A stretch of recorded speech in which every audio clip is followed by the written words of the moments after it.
Good afternoon and welcome to all the attendees of the 26th Pinoy Pork Challenge. I am Glorilyn Velasco, Product Manager for Swine of Zoetis Philippines Incorporated, and I will introduce to you the next speaker. The next speaker will discuss an extremely important topic relating to biosecurity in managing disease control with the current industry situation. Dr. Marlon Linatoc, graduated doctor of veterinary medicine from the University of the Philippines, Los Baños in April of 1999. Immediately after graduation, he worked as sales advisor with Cargill Animal Nutrition Philippines, eventually becoming a pork-focused advisor after finishing Cargill's Master of Pork program.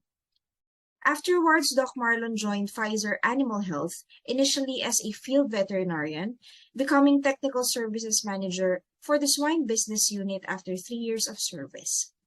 5 years later, Doc Marlon assumed the position of regional technical manager for swine, handling whole of APAC region, and is based in Zoetis' APAC headquarters at Shanghai, China. With this role, he leads the technical teams of each country, providing technical assistance and solutions to swine key customers with continuous collaboration with researchers and veterinarians in finding the best fit swine herd health programs, solving common swine herd health challenges in the Asia-Pacific region. Through the years, Doc Marlon works and consults with many commercial-scale farms all over the Philippines for troubleshooting and helping these farms become more efficient in their operations. With this, let us all welcome Dr. Marlon Linatoc, the Regional Technical Manager for Swine of Zoetis Philippines Incorporated, to discuss the Swiss cheese model for ASF prevention. Hello and good morning po. My presentation today po is about the Swiss cheese model for ASF prevention and control. Let me start off lang po by sharing with you the results of the risk assessment audits that Zoetis has done back in 2019 to early 2020. So ginamit po namin na tool is the ASFD risk assessment tool developed by Evans Van Udine together with their consultant from Denmark.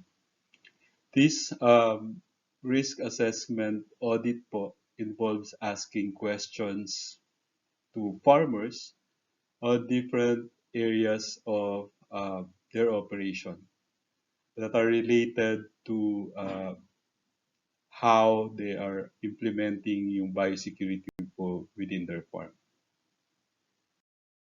Back in 2019-2020, yung nagawa po namin na audit is in 198 farms. Tapos, yung farms po na yan, approximately around 129,000 sows. Unfortunately lang po, for these farms, ang average score was 168. Dapat yung passing po is at least 215. And for each of those farms, there's an average of 4 high-risk areas that are potential risk of entry talaga of ASFB. When we classified the farms naman po in their terms of their biosecurity levels, only 2 out of the 198 are classified under the high level of biosecurity. 23 was in the medium level of biosecurity, and 174 a low level of biosecurity. We're doing currently po evaluation on the status of most of these farms after 3 years, but we're sure that those in the high levels of biosecurity are still operational. So hindi po sila nagka-problema nung ASF. Sa medium level of biosecurity, meron pong ilan dito na nagkaroon ng ASF.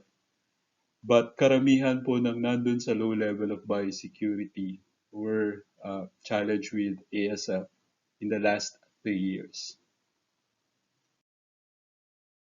During the audit po, we were able to identify common high security or high risk areas dun sa mga in-interview po namin na farm. Number 1 po dyan is walang clear demarcation between clean and non-clean areas in 66% of the respondents. Second po is walang downtime for visitors. Third is malapit or less than 1 kilometer to other farms. Fourth is walang shower for people coming into the farm.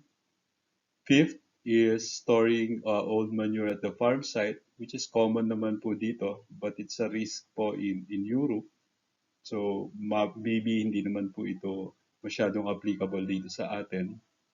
Sixth is the disinfection of incoming pallets and boxes. Seventh is allowed yung people or farm personnel to bring in their own food. Eight is there are 46 farms that are not providing working clothes po for their farm workers. Nine, kanila pong truck yung ginagamit in transferring pigs to market. And 10 is walang proper cleaning and disinfection for trucks coming back into the farm. Now, let me move on po with sharing with you some experiences on ASF virus transmission. So yung ASF virus po is the only member of the Aspidoviridae family. So lahat ng data about how virus is transmitted is done only for this particular virus. And we know how hardy this virus is na anything that will come in contact dun sa infected material may be a vector for bringing in the virus into the herd. And in talking to different farms po, farm managers, farm owners, veterinarians in the field for the last 3 years that ASF has been going around different farms in the Philippines, ito po yung mga common suspected ways of how ASF was brought into their farm. So first po is transportation. So related to vehicles, particularly mga vehicles ng viajeros. Second po is movement of people. So nagdadala ng pagkain yung mga tao papasok sa farm. Suot nila yung same clothes, street clothes going into their pigs or into the farm. Pagpasok po ng mga construction workers na hindi naman naliligo.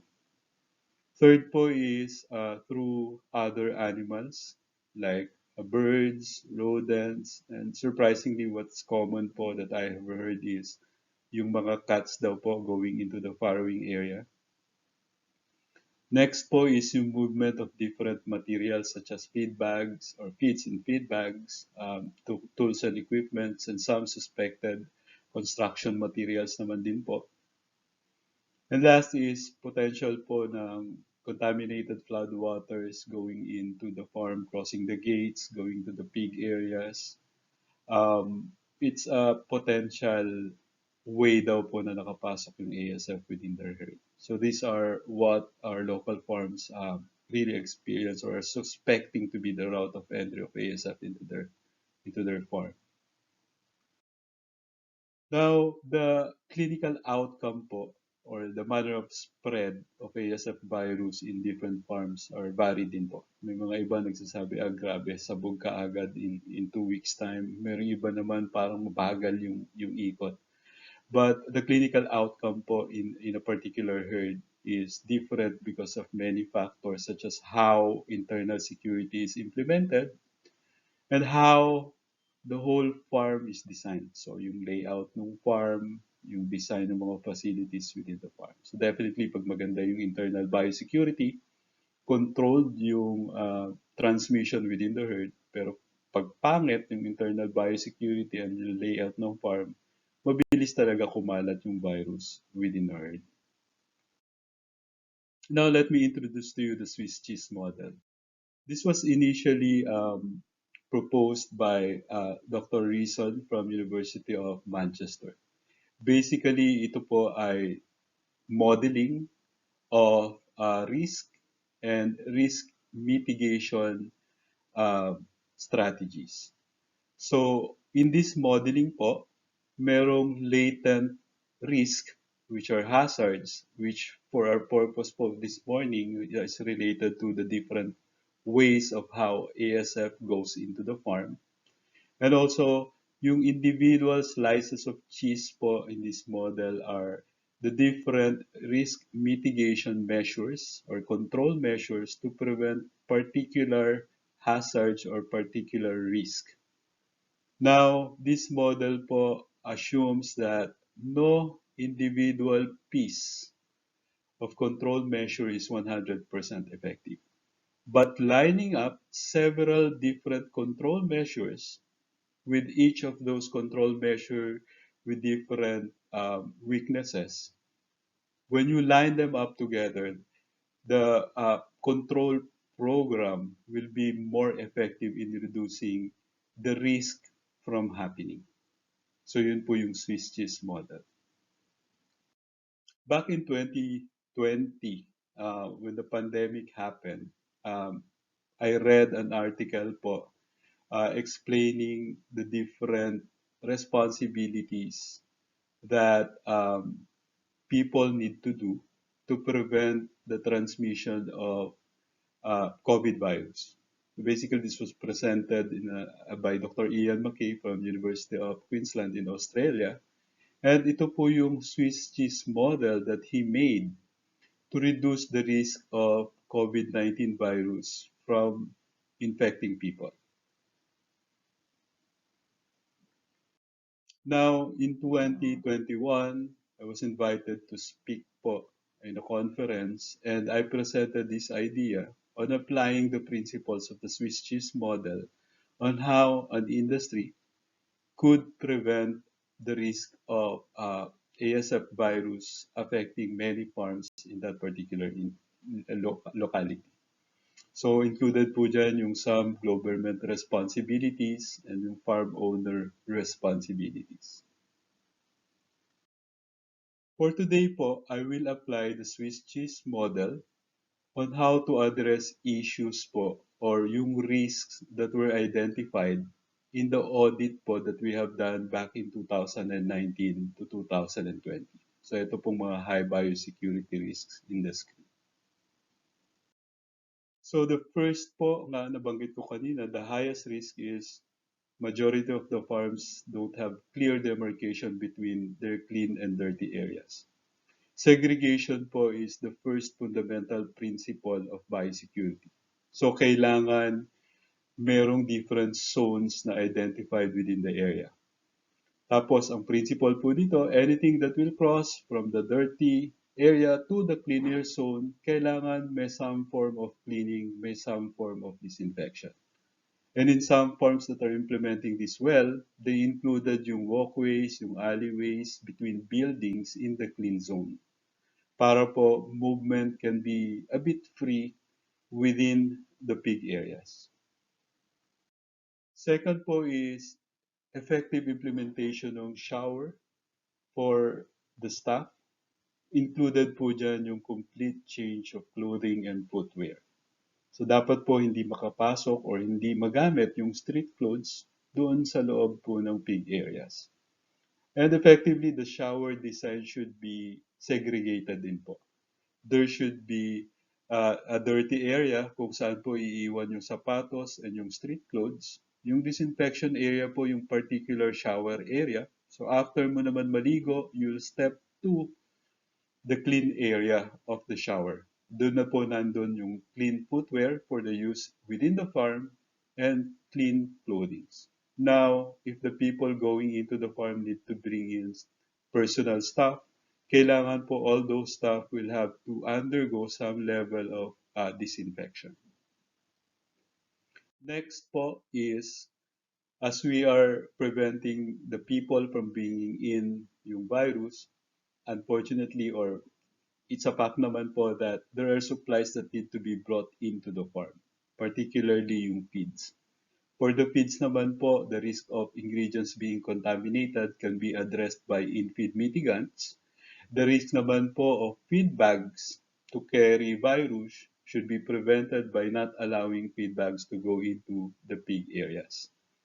Any other supplies po, yung medicines, vaccines, construction materials, dapat meron kang some sort of disinfection program for those or some sort of downtime para ma-ensure that they are not carrying any virus within the herd.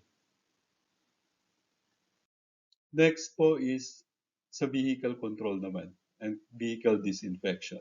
As much as possible, limit the entry of vehicles coming into the common areas in the farm. Kung hindi naman po mapigilan, kailangan all vehicles coming from the dirty area should be effectively cleaned, effectively disinfected, and better po if they could have enough downtime.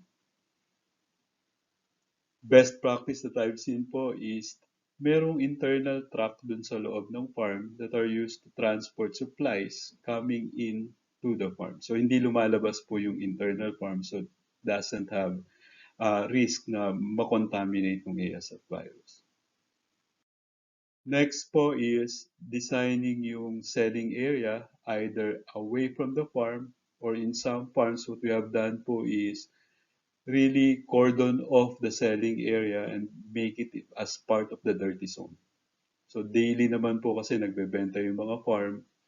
Ang risk po talaga yung mga biyaheros, minsan opportunistic, they will really target or identify farms with problems, doon pa sila bibili para makamura.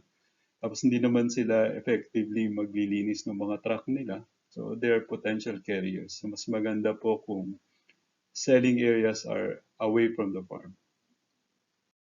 Next po is all incoming animals should be properly quarantined.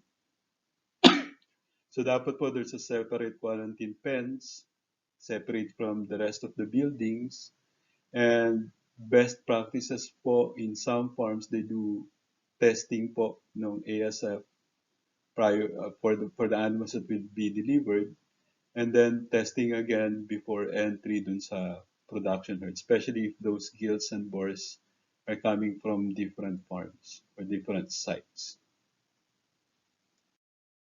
Next po is, as much as possible, guests should have a downtime for 24 hours man yan or 48 hours. Kailangan po naman at least yung guest can repeatedly shower, can change clothes, we're sure that they did not come from other farms before they are allowed access into the pig areas of the farm. So mas maganda lang po yung mga farm, dapat naman may facility for the incoming guests within the vicinity of the farm para naman medyo komportable at makapag-downtime maayos yung mga guests natin na pupunta dun sa mga farm. Also, it's important po to prevent entry of other animals in pig areas. So kalimitan po naririnig natin, do bird proofing. But in reality po in the field, yun nga, pag nagawa tayo ng bird proofing, we're not only bird proofing the pig area, but we're also fencing off other animals like dogs and cats from gaining access to the pig areas. Aside from that, kailangan po may effective rodent control and may effective fly control program dun sa farm. So best practice lang din po na nakita ko in the field is they included nga po yung alleyways and walkways connecting different buildings para at least yung common areas outside of the pen are still fenced off from other entry of other animals or flood or water. Next po is ensure flood or rainwater from dirty area will not flow into the clean area. There are instances po that I've heard na after flooding po, na-flood yung farm, yung walkways, doon nagsimula yung ASF outbreak within the farm. Definitely po, rainwater will wash off yung lime, yung agricultural lime na nilalagay natin. It will dilute disinfectants in the tire bath and foot bath. And then flood water will move the virus around. So kung contaminated, kung halimbawa yung highway po is higher than the gate ng farm, tapos may dumadaan dyan ng mga trucks carrying infected animals for disposal, tapos umulan. So contaminated yung kalsada, tapos mas mababa yung gate ng farm from the highway, then papasok na po yung virus into the herd. Best practices po dyan is any water that used into the farm are treated. Tapos tinitingnan po natin yung drainage system around the farm, ensure na yung clean areas, walang chances of being flooded. There should also be regular training of farm staff on the biosecurity protocols in place. Nung una po, it's very difficult to catch the attention of the people within the farm pagka tinitrain mo sila on biosecurity. When ASF came, nakita nila na maraming nawalan ng trabaho, nagiging mas attentive sila dun sa training. In some instances po, ang ganda na nagiging initial implementation, but ang problem po is through time, nagre-relax na rin. So, retraining them is important po. There are operations po that do quarterly training, quarterly discussions po on how to improve further the biosecurity protocol that they're implementing in the herd. And yun po yung nakikita kong best practice.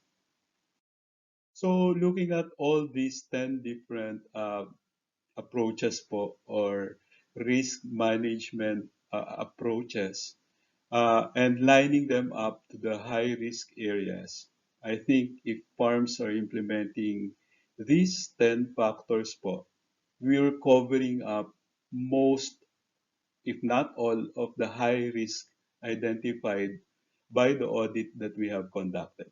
So of course, none of those factors I discussed po will cover up the deficiency for the location of the farm or the manure handling of the farm, which is not so important locally po. Basta properly operational yung biogas, we think that risk is not as big. But definitely, even if mas malapit yung farm mo from other farms, but if you're implementing all these factors, you're controlling majority of the loopholes of the biosecurity in your farm. So this is how it will look like po putting them all together dun sa Swiss cheese model for ASF prevention and control. So each of those slices of cheese are different factors addressed at reducing a specific risk of entry of ASF virus. So each of them are not perfect because each of them are preventing only particular or specific risk para sa pagpasok ng ASF virus. But lining them up together increases the chances of success or increases the effectivity of the biosecurity protocols instituted within the farm. Now, in real practice lang po in field, there's some difficulties bringing up yung low levels of biosecurity to high levels of biosecurity kasi may infrastructure na kailangan. But working with your veterinarians, malalaman nyo po yung alin ba yung pinakamalaking risk ng operation mo. That should be the priority. And then after that is implemented, think of ano ba yung second risk ng operation ko. And apply a program to prevent that second risk until such time na you're able to implement all. So maaring minsan po mahirap sabay-sabayin, but focus on developing one which addresses the highest risk of your herd and then doing that religiously until you're able to set up all control factors against all potential entry risk of ASF virus. So just to summarize my presentation po, the Swiss cheese model for ASF prevention, ang key points po dito is biosecurity is effective in reducing the risk of entry of ASF virus. However, if we'll just pick one out of the different approaches that we need to do, that one will not be 100% effective. That's only focused on addressing the one particular risk. Tapos, kailangan po for farms to do repeated risk analysis or risk audit para makita mo ano pa ba yung kulang, ano pa ba yung kailangan mong gawin. Kasi biosecurity protocols po are addressing specific risk lang. Tapos, the staff should be trained on the protocols that are established. And what's next po? Definitely, what I normally recommend is for all existing operational farms, dapat continuously mag-improve po ng biosecurity. Improve po first on focusing external biosecurity para maiwasan po makapasok yung virus within the herd. Focus next on improving internal biosecurity and repeat the process para po maging mas efficient, mas maging part of culture ng mga tao natin, yung biosecurity programs that we will implement. For those farms that we intend to do repopulation, focus on reviewing first paano ba nakapasok yung ASF virus within your herd. And then improve or institute control programs to prevent that from happening again. Hindi po kayo magiging successful if you do nothing and then expect a different outcome. Tapos follow the guidelines set forth po on proper repopulation. Huwag po tayong magmadali. Consult with your veterinarians on how to do repopulation properly para mas mataas po yung chances of success. Now, there's a lot of news coming out about vaccines po. Vaccines, when available, would really complement biosecurity. The initial products po could be useful provided they are safe. Improvements po on subsequent products will definitely happen. But do not expect that when vaccines become available, makakapag-relax na po kayo on how to implement biosecurity. Because biosecurity po will continue to play significant role sa pag-control po natin ng ASF. So better start now, start right, and when vaccines become available, then at least we'll have another tool in our arsenal to control the spread of this virus. So, yun lang po yung presentation ko for this morning. I hope I was able to impart knowledge. I was able to impart new information or useful information for everyone. Thank you very much.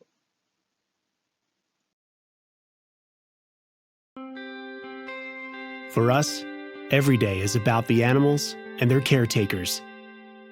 The farmers, veterinarians, and pet owners who ensure their well-being. Because whether it's raising cattle or sheep, running a dairy, poultry, or swine operation, delivering a foal that was born to run, or caring for the family pet, we never forget why we're here. To help you make a difference. To do the research, to find the breakthroughs, and provide veterinarians, producers, and pet owners with the medicines and vaccines they need to promote animal health. To be there, not just in theory, but with feet on the ground, for the benefit of everyone. We're Zoetis, the global leader in animal health that brings a 6-decade history and singular focus on animal health to how we deliver new standards, products, and services to where our customers work and live. With thousands of colleagues reaching customers around the world and an innovative research and development program and quality manufacturing, at Zoetis, we continue to be committed to developing the solutions our customers need. What does it mean? It means healthier farm animals around the world and more ways to care for dogs, cats, and horses. It means there's a dedicated animal health company that doesn't simply want your business, but one that's working every day to earn it. We're going to be there to provide our customers with the medicines, vaccines, and services they can rely upon so they can do the job they do best. Because the world depends on animals, those who care for them can depend on us. We're Zoetis, for animals, for health, for you.